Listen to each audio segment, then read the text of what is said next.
오늘은 내가 소중한 이유에 대해 알아보는 시간을 갖도록 하겠습니다. 먼저 활동 순서입니다. 첫 번째 활동은 나에 대해 알기, 두 번째는 나와 너를 칭찬하기, 세 번째는 나를 홍보하기 활동입니다. 그럼 첫 번째 활동을 시작해 볼까요? 첫 번째 활동은 화면에 보이는 다양한 단어들 중 나와 어울린다고 생각하는 것들을 골라 공책에 적어보는 활동입니다. 잘 생각해보고 나와 어울리는 단어를 골라서 적어보세요.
자, 잘 찾아보았나요?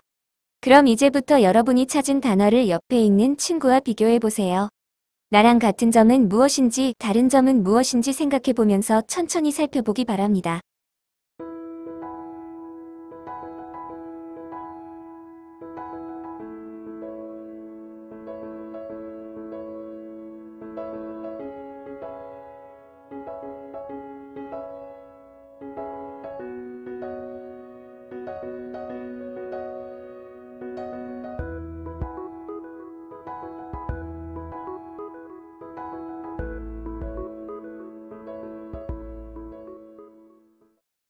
자, 주어진 시간 동안 서로 잘 살펴보았겠죠?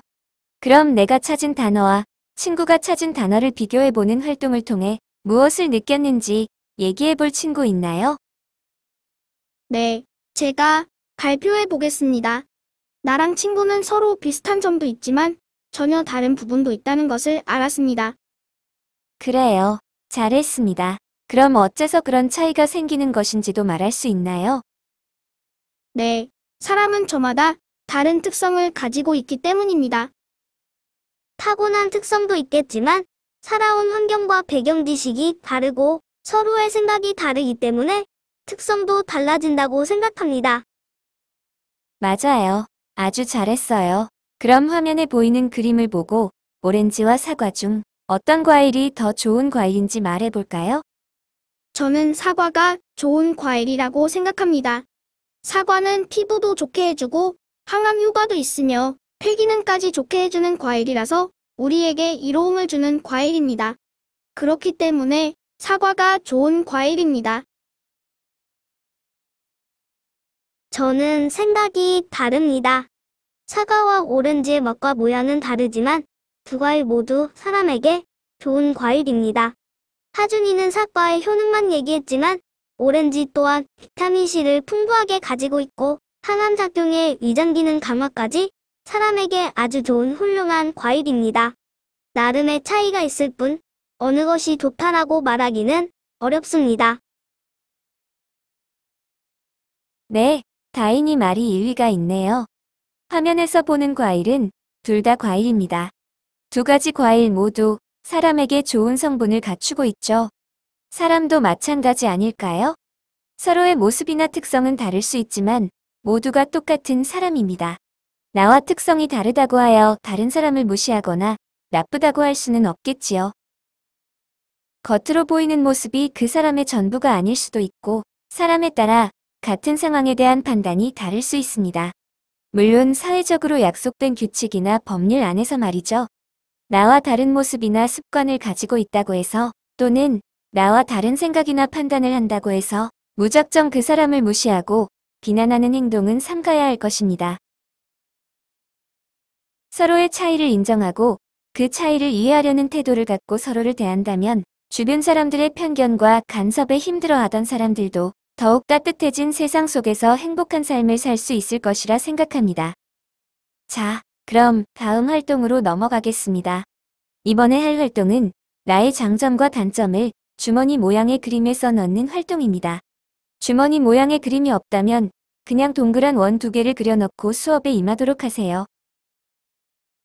그림이 준비가 되었다면 아까 앞에서 찾은 나의 특징에 해당하는 단어들 중 나의 장점과 단점에 해당하는 단어들을 골라 주머니 그림에 넣어보세요.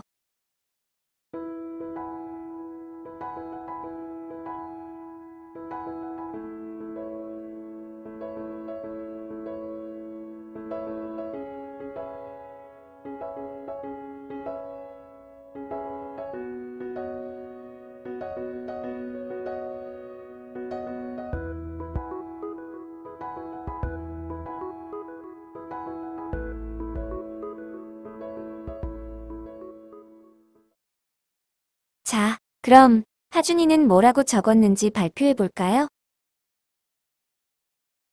네, 저는 저의 장점으로 자신감이 넘친다, 말을 잘한다, 성실하다, 다정하다, 이렇게 4가지를 넣었습니다. 그리고 단점으로는 지기 싫어한다, 겁이 많다, 잘 운다, 이렇게 3가지를 적었습니다. 네, 잘 적었네요. 그럼 이제부터 옆 사람은 어떻게 적었는지 서로 바꿔서 비교해 보세요. 자, 친구들과 잘 비교해 보았나요? 그럼 친구들과 비교해 본 뒤 어떤 점을 느꼈는지 발표해 볼까요? 네, 저는 장점만 있는 사람도 없고 단점만 있는 사람도 없다는 것을 느꼈습니다. 제가 생각하기에는 장점인 것 같은데도 단점에 써놓은 경우도 있었습니다. 저는 단점도 좋게 생각하면 장점이 될 수도 있다는 것을 알게 되었습니다. 네, 모두 잘 얘기해 주었습니다. 여러분이 이미 얘기했듯이 단점에 대한 생각도 바꿔서 생각하면 장점이 될 수도 있습니다. 그 예를 한번 알아볼까요? 먼저, 내성적인 사람은 혼자서 이런저런 생각을 많이 하기 때문에 창조적인 경우가 많습니다. 그리고 소극적인 사람은 나서는 것을 싫어해서 이끄는 사람의 말을 잘 듣는 경우가 많습니다. 또, 소심한 사람은 자신의 잘못을 두고두고 생각하기 때문에 같은 실수를 반복하지 않는다고 합니다. 질투를 잘하는 사람은 질투 대상자보다 나아지고 싶다는 생각을 많이 하기 때문에 잘하려는 욕심이 있고, 열등감이 심한 사람은 자신이 늘 부족하다고 느끼기 때문에 더 많이 노력한다고 하네요. 그리고 입이 가벼운 사람은 좋은 소문을 많이 퍼뜨리게 될 경우 당사자에게 오히려 도움을 주며, 평소 단정치 못한 사람은 이것저것 세심히 신경 쓰는 타입이 아니어서 오히려 큰일이 벌어졌을 때 아무렇지 않게 일을 처리할 수도 있습니다. 이렇게 주변 사람들의 단점도 좋게 생각하면 장점이 될 수도 있겠지요. 여러분 자신의 단점도 마찬가지입니다. 지금부터 단점을 장점으로 바꿔서 말해보는 시간을 갖도록 할 텐데요. 나 또는 친구의 단점을 찾아 장점으로 바꿔 말해주면 됩니다. 예를 들어 형섭이는 눈이 작지만 먼지가 잘 들어가지 않아서 좋아. 이런 식입니다. 자, 다 같이 공책에 써볼까요?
그럼 발표해 보도록 하겠습니다.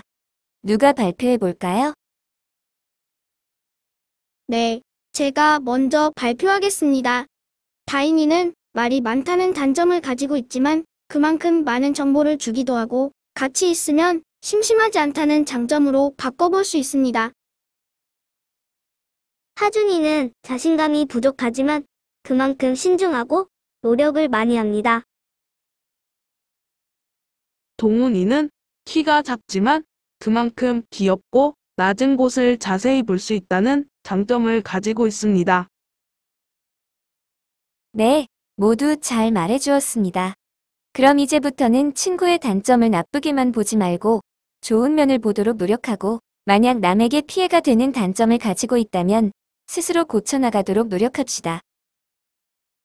이제 두 번째 활동입니다. 두 번째 활동은 나와 너를 칭찬하기 활동인데요.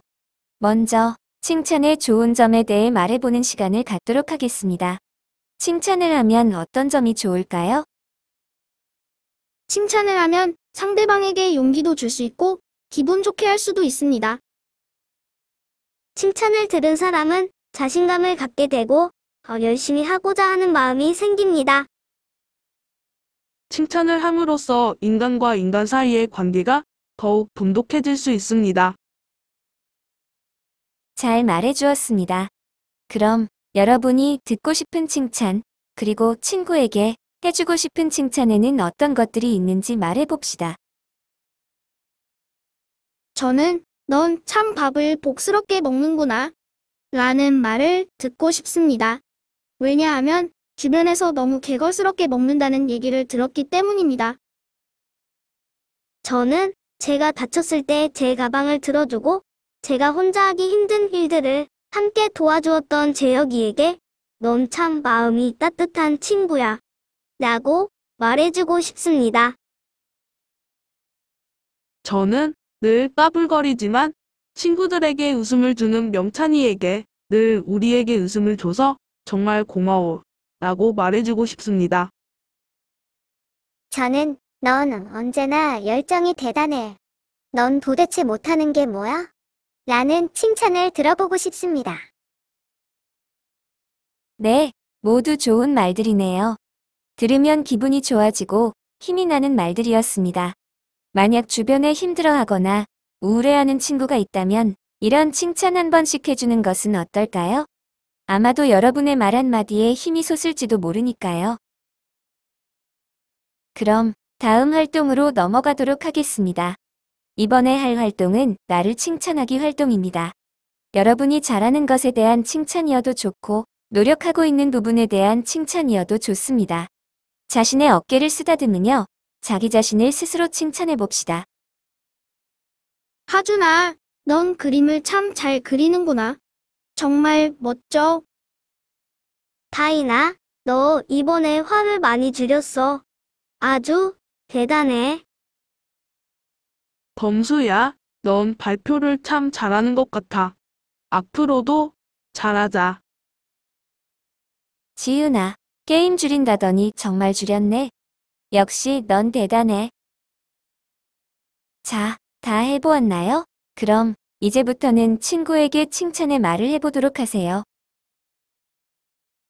넌 참 시간을 잘 지키는 것 같아. 넌 웃는 모습이 정말 보기 좋아. 넌 매력이 넘치는 친구야. 넌 정리정돈을 깔끔하게 잘해. 네, 이제까지 칭찬하기 활동을 해보았는데요. 칭찬을 들었을 때 여러분은 어떤 기분이 들었는지 말해볼 수 있나요? 네, 칭찬을 들으니 더 잘하고 싶은 마음이 생겼습니다. 칭찬을 들으면 마음이 따뜻해지고 뿌듯한 마음이 생깁니다. 칭찬을 해준 사람에게 고마운 마음이 들고 스스로가 자랑스러워집니다. 네, 잘 말해주었습니다. 칭찬은 고래도 춤추게 한다는 책도 있는 거 아시죠? 한 번의 칭찬이지만 그 한마디가 친구의 마음속에서는 커다란 용기가 될 수도 있다는 점 꼭 기억하세요. 이제부터라도 서로의 장점을 잘 파악하여 매일 칭찬 한 가지씩 해보는 것은 어떨까요? 그것이 가족이 되었든 친구가 되었든 그 누구라도 여러분의 한마디에 용기가 샘솟는 하루를 보내게 될 것입니다. 자, 그럼 이제 마지막 활동만 남았네요. 마지막 활동은 나를 홍보하기 활동입니다. 여러분의 특징을 파악해보고 나와 가장 어울리는 일은 무엇인지 생각해보고 그 내용을 토대로 여러분을 홍보하는 글귀를 만들어보면 됩니다. 참 쉽죠? 아직 잘 모르겠다고요? 그럼 예시를 몇 개 보여주겠습니다. 그 예시를 보고 여러분도 여러분을 홍보하는 글귀를 작성해보세요. 먼저 첫 번째 예시는 친구의 이야기를 잘 들어주고 친구에게 위로의 말을 잘해주는 특징을 가진 친구의 예시입니다. 이 친구가 잘할 수 있을 것이라고 생각한 일은 어려운 상황에 처한 사람들의 이야기를 들어주고 그 해결책을 찾아주는 상담사가 잘 어울리는 일이라고 생각하였고, 홍보 문구는 고민이 있나요? 어려운 일이 있나요? 그렇다면 사라져라 고민 상담소를 찾아오세요. 라고 지었습니다. 두 번째 예시도 한번 볼까요? 두 번째 예시에 나온 학생은 만들기를 좋아하고 새로운 생각을 잘 떠올리는 특징을 가진 학생입니다. 이 친구가 잘할 수 있을 것이라고 생각한 일은 생활에 도움을 주는 물건을 만드는 발명가나 기계 고치는 사람이 되는 것이 좋을 것이라 생각했습니다. 그리고 그에 따른 홍보 문구는 자주 고장나는 텔레비전, 속도가 느린 컴퓨터 때문에 속상하신가요? 아이디어 발전소인 제가 만든 이 제품을 한번 써보세요. 라고 지었습니다. 그럼 지금부터 여러분의 특징이 무엇인지 생각해보고 그 특징으로 잘할 수 있는 일이 무엇인지 생각해봅시다. 그리고 그 일을 홍보할 수 있는 글귀를 한번 만들어 보세요.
이제 정리하기입니다. 여러분은 구겨진 지폐가 지갑 속에 있다면 어떻게 하나요? 더럽다고 버리나요? 아마도 구겨진 지폐가 더럽다며 버리는 사람은 없을 것입니다. 사람도 마찬가지입니다. 가끔 우리는 실수하고 실패하고 자존심이 상하는 일을 겪지만 그렇다고 우리의 가치가 떨어지는 것은 아니죠. 인간으로서 지니는 소중한 우리의 가치는 그대로이기 때문입니다. 여러분은 스스로가 형편없어 보이고 가족들에게 오히려 피해를 준다고 생각해 본 적이 있나요? 만약 그런 생각을 한 적이 있다면 잘못 생각한 겁니다. 여러분은 존재만으로 가족들에게 아주 소중한 사람들입니다. 절대 여러분의 가치를 함부로 훼손하지 않도록 하세요. 여러분은 아주 소중한 존재들이랍니다. 여러분을 소중하게 생각하는 사람들이 주변에 많다는 것을 절대 잊지 마세요.